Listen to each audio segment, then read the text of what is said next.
Hello दोस्तों, and study YouTube channel में आपका बहुत बहुत स्वागत है।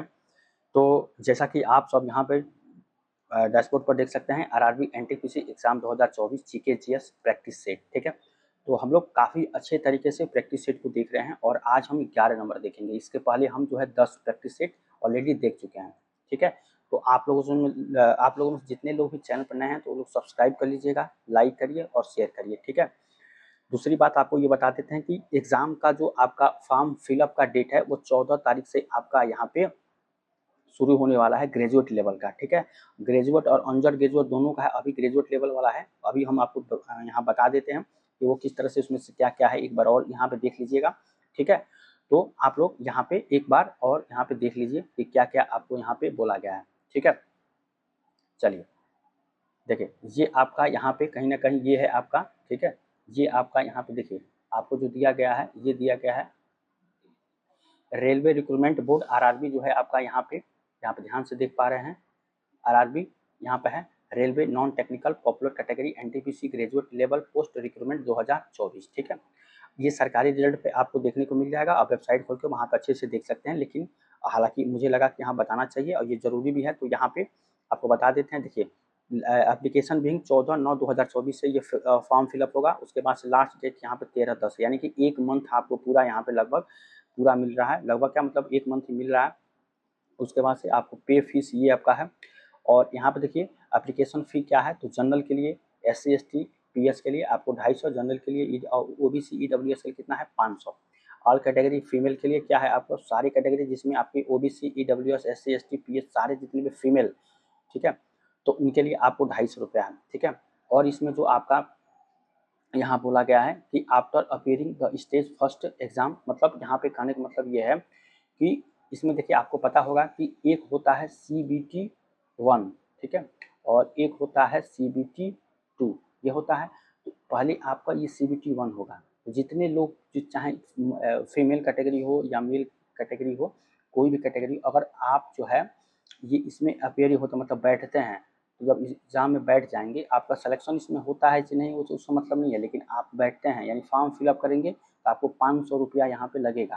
और जब इसमें बैठ जाएंगे तो आपको क्या होगा, 100 रुपया रख के बाकी 400 रुपया आपको क्या कर दिया जाएगा, रिफंड कर दिया जाएगा। यही बोल रहा है यहाँ पे UREWS यहाँ पे 400, क्योंकि इनका 500 रुपया लगा है तो 400 रिफंड होगा, बाकी सबका इनका रिफंड कितना होगा 250। सही समझ रहे हैं यहाँ पे। तो ये इनका आपका है। ये सब सारा चीज़ देखिए, correction modify as per schedule बाद में होगा। एग्जाम डेट भी आपको बाद में दिया जाएगा, एडमिट कार्ड भी नोटिफाइड, ये आपका सब सारा चीज़ यहाँ बोला गया। उसके बाद से NTPC graduate level age limit के बारे में यहाँ पे, जो कि पहले भी हम नोटिस में बताए थे कि एज लिमिट आपका क्या होगा यहाँ पे। तो देखिए यहाँ पे आपको 1/7/2024 मतलब 1 जुलाई, ठीक है, 1 जुलाई 2024 तक ये आपका बोल रहा है, ठीक है। 1 जुलाई 2024 तक मिनिमम एज आपका कितना बोल रहा है यहाँ पे, मिनिमम एज है 18 और मैक्सिमम मैक्सिमम एज कितना है 36। तो ये आपका क्राइटेरिया यहाँ पे होने वाला है, मिनिमम 18 मैक्सिमम यहाँ पे 36, ठीक है।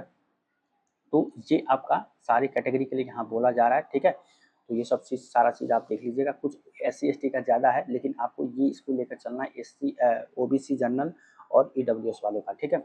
उसके बाद देखिए यहाँ पे ग्रेजुएट लेवल का वैकेंसी आपको 8113 पोस्ट है, ठीक है। बाकी सब आप यहाँ पे खोल के इसको देख लीजिएगा अच्छी तरीके से, आपको पता चलेगा इसमें से क्या क्या लगेगा।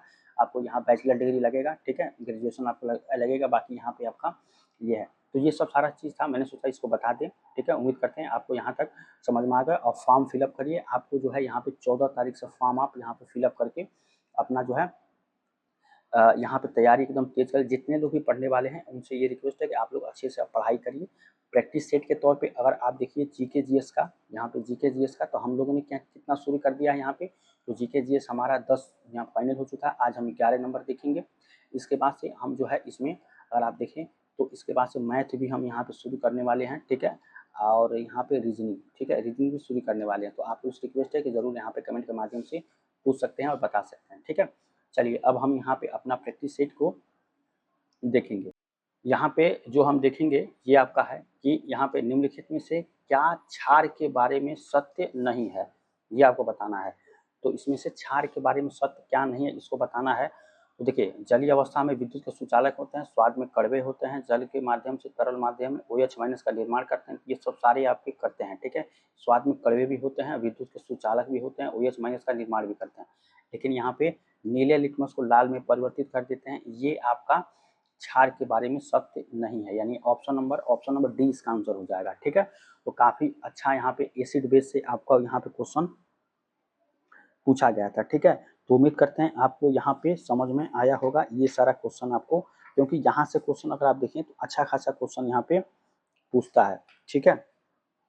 चलिए अब इसके बाद से हम जो है यहाँ पे और भी सारे आगे के क्वेश्चन देख लेते हैं। सबसे पहले देखिए क्षार जो होता है ये लाल लिटमस को क्या करता है, यहाँ पे कह रहा है कि नीले लिटमस को लाल में परिवर्तित करता है, लेकिन ये नहीं होता है। क्षार हमेशा जो होता है लाल लिटमस को नीला करता है, ठीक है। लाल लिटमस को समझ रहे हैं यहाँ पे लाल लिटमस को किस में कन्वर्ट करता है, यहाँ पे लाल लिटमस को नीला में यहाँ पे परिवर्तन करता है, ठीक है, परिवर्तित कर देता है। लाल लिटमस को नीला में परिवर्तित करता था क्षार, समझ गए यहाँ पे। और क्षार मिथाइल ऑरेंज को क्या करता है, पीला कर देता है। जो मिथाइल ऑरेंज होता है इसमें बारे में बहुत आपका है, मिथाइल ऑरेंज, ठीक है, इसको क्या कर देता है, पीला, ठीक है। मिथाइल ऑरेंज को जो क्षार होता है मिथाइल ऑरेंज को पीला कर देता है, ठीक है। तो इसके बारे में भी कहा जाता है। और फिनाफ्थलीन को क्या कर देता है, फिनाफ्थलीन, ठीक है, फिनाफ्थलीन, ठीक है, इसको क्या कर देता है, तो फिनाफ्थलीन को गुलाबी कर देता है, ठीक है। थोड़ा सा लिखने में जल्दी लिख रहे हैं आप, यहाँ पर सुन पा रहे हो तो साउंड अच्छे से सुनाई दे रहा होगा। तो फिनाफ्थलीन को गुलाबी कर देता है क्षार, ठीक है। चलिए इसके बारे में अगर और भी सारा चीज़ जानना चाहते हैं जरूर आप यहाँ पे कमेंट करिएगा। लेकिन इसका आंसर क्या है कि क्षार के बारे में क्या सकते हैं, तो नीले लिटमस को लाल में परिवर्तित करता है, ये आपका गलत होगा, ये सत्य नहीं है। आपको लाल लिटमस को नीला करता है, ठीक है। तो ऑप्शन नंबर डी इसका आंसर हो जाएगा। अगला देखिए यहाँ पे, अगला आपका क्वेश्चन है यहाँ पे,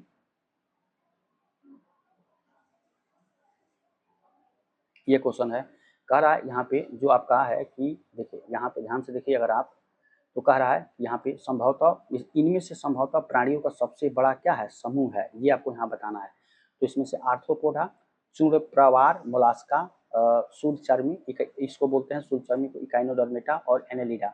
तो इसमें से जो आपका है प्राणियों का सबसे बड़ा समूह जो है आपका, ये क्या है, तो ये है आपको आर्थ्रोपोडा। आर्थ्रोपोडा सबसे बड़ा यहाँ पे प्राणियों का ये आपका यहाँ पे कहा जाता है, ठीक है।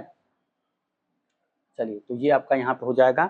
और इसके बाद से आर्थ्रोपोडा शब्द का प्रयोग कब किया गया था, तो ये आपको 1845 ईस्वी में इसका प्रयोग यहाँ पे किया गया था, ठीक है, आर्थ्रोपोडा का।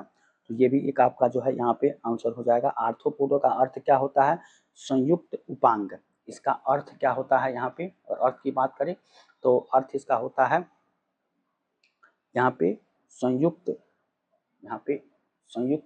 उपांग, ठीक है, संयुक्त उपांग इसका अर्थ होता है आर्थ्रोपोडा का। तो ये आपका आंसर नंबर ए हो जाएगा। चलिए यहाँ तक समझ पा रहे हैं, ये आपको बायो से क्वेश्चन पूछा गया था। अगला क्वेश्चन है, भारतीय खाद्य सुरक्षा एवं मानक अधिकरण FSSAI के केंद्रीय मंत्रालय के अंतर्गत एक स्वायत्त निकाय है, क्या इसमें स्वायत्त निकाय है, ये आपको यहाँ पे बतानी है। तो यहाँ पे अगर आप देखें तो इसका जो आपका हो जाएगा स्वास्थ्य एवं पर्याप्त कल्याण, कृषि एवं यहाँ पे किसान कल्याण, ठीक है। देखें तो FSSAI के किस केंद्रीय मंत्री अंतर्गत एक स्वायत्त निकाय है, तो ये आपका किससे आता है, स्वास्थ्य एवं परिवार कल्याण, ठीक है, स्वास्थ्य एवं परिवार कल्याण मंत्रालय इसके अंतर्गत यहाँ पे, ठीक है, ये आपका आता है, ठीक है। तो ऑप्शन नंबर ए इसका आंसर यहाँ पे हो जाएगा, ठीक है। इसको बोलते हैं FSSAI, खाद्य सुरक्षा, भारतीय खाद्य सुरक्षा एवं मानव अधिकरण, इसको बोलते हैं FSSAI, ठीक है। चलिए अब हम अगला क्वेश्चन देखते हैं। अगला क्वेश्चन हमारा क्या है, एकल परमाणु अणु का एक उदाहरण है। यहाँ पे आपको बोला इनमें से एकल परमाणु अणु का उदाहरण, एक उदाहरण है, क्या है आपका एकल अणु परमाणु का, तो यहाँ पे जो आपका हो जाएगा ये हो जाएगा सल्फर, ठीक है, सल्फर यहाँ पे हो जाएगा। सल्फर को S से रिप्रेजेंट करते हैं, ठीक है। और इसका अणु सूत्र क्या होता है, S8, इसको S8 यहाँ पे इसका अणु सूत्र होता है। सल्फर एकल अणु परमाणु का ये होता है, ठीक है। तो ये सब सारा चीज़ है। और इसका परमाणु संख्या की बात करें, अगर परमाणु संख्या की बात करें यहाँ पे तो कितना होता है, 16, ठीक है। परमाणु द्रव्यमान कितना होता है, ये होता है आपका 32, ठीक है, 32 होता है। अब इसको कैसे, इसको 16 का है, अगर आप अबाउ प्रिंसिपल का यूज करेंगे कैसे करेंगे 16 का 1:2, 2:2, 2p6, 1:2, 2p6, उसके बाद से 3:2, 3:2, अब देखिए 2 2 4, 14 2 12 और 3:2, 3p4, समझ गए। ये आपका 16 का यहाँ पर अबाउ प्रिंसिपल के अंतर्गत ये हो गया। एस ब्लॉक में कितना डब्बा, एक डब्बा होता है, 2 इलेक्ट्रॉन होते हैं। पी में कितना होता है, तो पी में आपका इलेक्ट्रॉन कितना, यहाँ पे 3 डब्बा होता है और 6 इलेक्ट्रॉन इसमें होता है, सब में 2 2 इलेक्ट्रॉन, ठीक है। डी में कितना होता है, यहाँ पे इसमें 3, इसमें 5 होते हैं, ठीक है। सब में आपके 2 2 इलेक्ट्रॉन होते हैं, समझ गए, 2 2 इलेक्ट्रॉन। एफ में आपके 7 यहाँ पे डब्बा होता है और 14 इलेक्ट्रॉन आपके पाए जाते हैं, समझ गए। अब देख लीजिए यहाँ पे 1 2 3 4 5 6 और 7, सब में 2 2 होता है, यानी कि 14 इलेक्ट्रॉन। इसमें आपके 10, इसमें आपके 6 और इसमें आपके 2। तो ये भी आपको डायरेक्ट यहाँ पे पूछा जाता है, ठीक है, पीरियोडिक टेबल से के अंतर्गत। तो इसका भी जानिए, तो यहाँ पे ऑप्शन नंबर डी इसका आंसर यहाँ पे हो जाएगा, ठीक है। चलिए अब देखिए अगला क्वेश्चन, यहाँ पे अगला क्वेश्चन, ईस्ट इंडिया कंपनी को 31 दिसंबर को एलिजाबेथ प्रथम द्वारा अंग्रेजी रॉयल चार्टर दिया गया था। ईस्ट इंडिया कंपनी को यहाँ पे किसके मतलब कब दिया गया था, रॉयल चार्टर दिया गया था, कब दिया गया था ईस्ट इंडिया कंपनी को, तो ये आपको यहाँ पे बतानी है, ठीक है। तो इसका जो सही आंसर यहाँ पे हो जाएगा,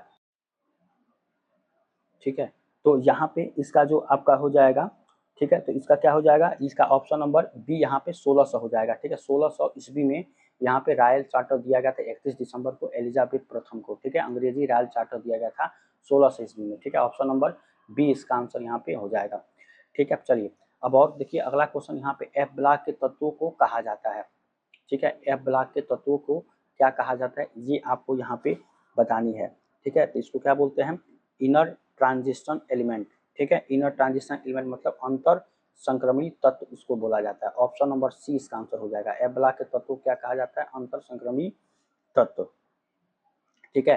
तो एफ ब्लॉक अभी आपको बताना है कि एफ ब्लॉक में कितना यहाँ पे डब्बा होता है। एफ ब्लॉक में डब्बा आपको 1 2 3 4 5 6 और 7, 1 2 3 4 5 6 और 7, ठीक है, ये होता है। और आपका इसमें कितने इलेक्ट्रॉन होते हैं, तो 2 इसमें, 2 इसमें, फिर 2 इसमें, ठीक है, सब में 2 2 यहाँ पे इलेक्ट्रॉन होते हैं और टोटल कितना हो जाएगा 14। मतलब टोटल इलेक्ट्रॉन की बात करें यहाँ पे, टोटल इलेक्ट्रॉन इसमें कितना होता है 14, ठीक है, एफ ब्लॉक में। ये आपको डायरेक्ट यहाँ पे पूछा जा सकता है, ठीक है। एस में कितना होता है, तो पी में कितना होता है, तो यहाँ पे आपके 6, ठीक है। डी में कितना होता है 10 और एफ में कितना होता है 14। तो ये आपके इलेक्ट्रॉन यहाँ पे ब्लॉक में, अलग अलग ब्लॉक में आपको देखने को मिलता है, ठीक है। चलिए तो ये सब सारा चीज़ है, तो इसको हम बोलते हैं एफ ब्लॉक को अंतर संक्रमणी तत्व, ठीक है। चलिए अब अगला क्वेश्चन देखते हैं यहाँ पे, और भी कुछ आप जानना चाहते हैं जरूर यहाँ पे कमेंट करके पूछ सकते हैं। ब्राजील के खिलाड़ी का नाम क्या है जिसे व्हाइट पेले कहा जाता था, ठीक है। ब्राजील के खिलाड़ी का नाम था जिसे व्हाइट पेले कहा जाता था, ये आपको यहाँ बतानी है। तो इनका जो नाम था, ये देखिए यहाँ पे आपको इनका नाम आपको झीको, ठीक है। ऑप्शन नंबर बी यहाँ पे आंसर हो जाएगा, झीको इनको बोला जाता था यहाँ पे, समझ गए, झीको इनको यहाँ बोला जाता था। तो थोड़ा सा हम कलर चेंज कर लेते हैं।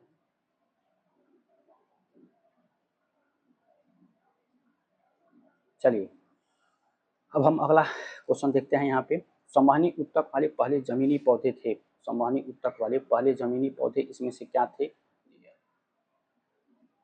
संवहनी ऊतक वाले पहले जमीनी पौधे थे इसमें से क्या थे, तो टेरिडोफाइटा, ठीक है, और ब्रायोफाइटा, थैलोफाइटा, शैवाल थे। ये क्या थे आपके, ऑप्शन नंबर ए टेरिडोफाइटा यहाँ पे इसका आंसर यहाँ पे हो जाएगा, ठीक है।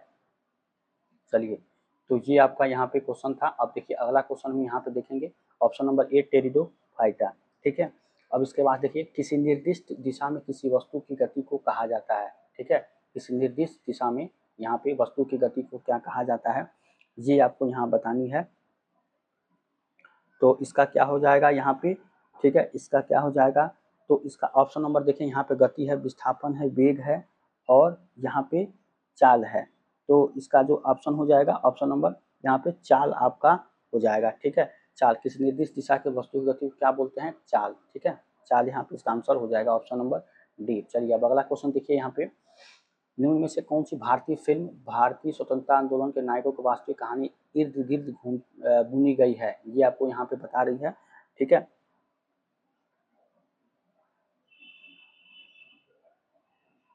ठीक है, तो यहाँ पे ये आपका ऑप्शन नंबर बी इसका आंसर हो जाएगा, जो कि भारतीय आंदोलन की वास्तविक कहानी के इर्द गिर्द बुनी गई है। ठीक है, चलिए अगला क्वेश्चन देखिए यहाँ पे, अगला क्वेश्चन है, प्रतिरोध बढ़ता है तो विद्युत धारा क्या होती है। ठीक है, जब प्रतिरोध बढ़ता है तो आपका विद्युत धारा क्या होती है, ये आपको यहाँ पे बतानी है। ठीक है, तो विद्युत धारा आपका क्या होती है, हमेशा की तरह कम हो जाती है। जब भी आपका प्रतिरोध होगी तो यहाँ पे ऑप्शन नंबर जो बी है इसका आंसर आपका हो जाएगा, धारा क्या होगी, कम हो जाएगी यहाँ पे। समझ रहे हैं, क्योंकि देखिए V equals to I into R होता है। ठीक है, तो आपको विद्युत धारा के बारे में पूछा, यानी कि V आई इक्वल्स टू कितना हो जाएगा, V बाई आर। तो जब आपका प्रतिरोध बढ़ता है यानी कि ये बढ़ेगा तो धारा क्या होगा, घटेगा। ये एक दूसरे के क्या होते हैं, इनवर्सली प्रोपोर्शनल होता है। और ये जो विभवांतर है ये आपका प्रोपोर्शनल होता है, समानुपाती होता है, और ये अनुक्रमानुपाती होता है। मतलब इस तरह से आपका होता है V बाई आर, ये कहीं ना कहीं होता है। ठीक है, अगर मान लीजिए यहाँ पे I जो दिया गया इस तरह से 1 बाई आर दिया गया, यानी ये इसका क्या है, व्युत्क्रमानुपाती। ठीक है, क्रमानुपाती। ठीक है, इनवर्सली प्रोपोर्शनल इसको बोलते हैं।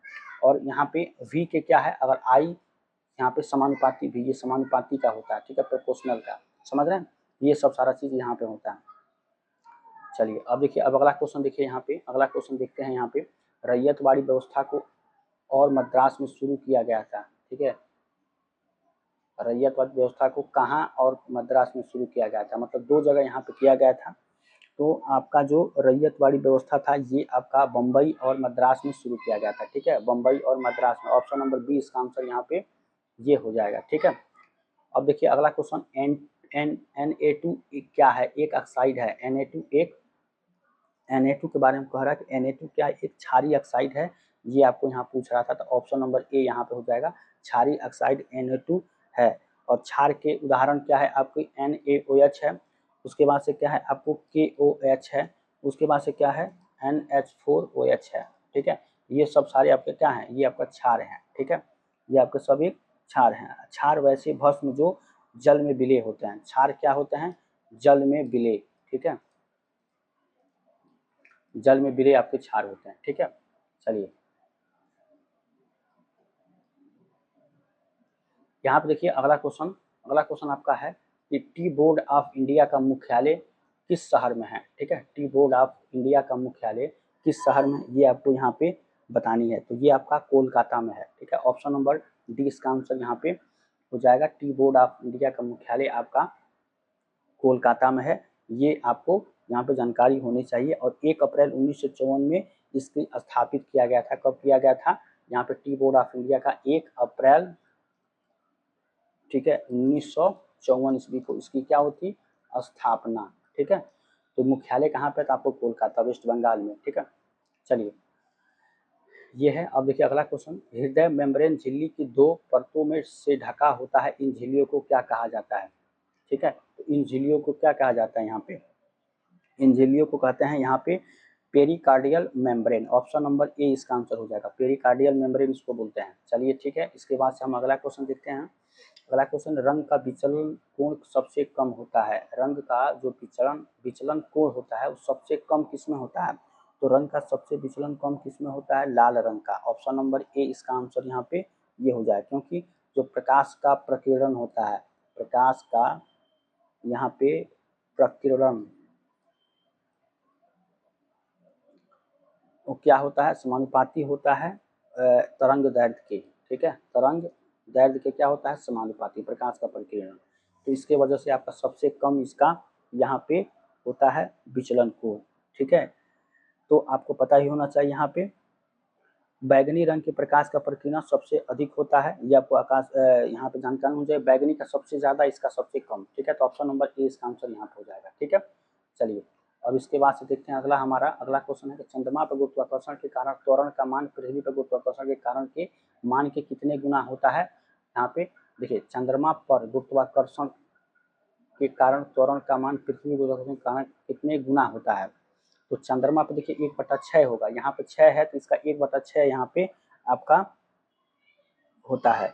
समझ गए यहाँ पे? तो इस चीज़ को आपको ध्यान यहाँ पे देनी चाहिए, ठीक है।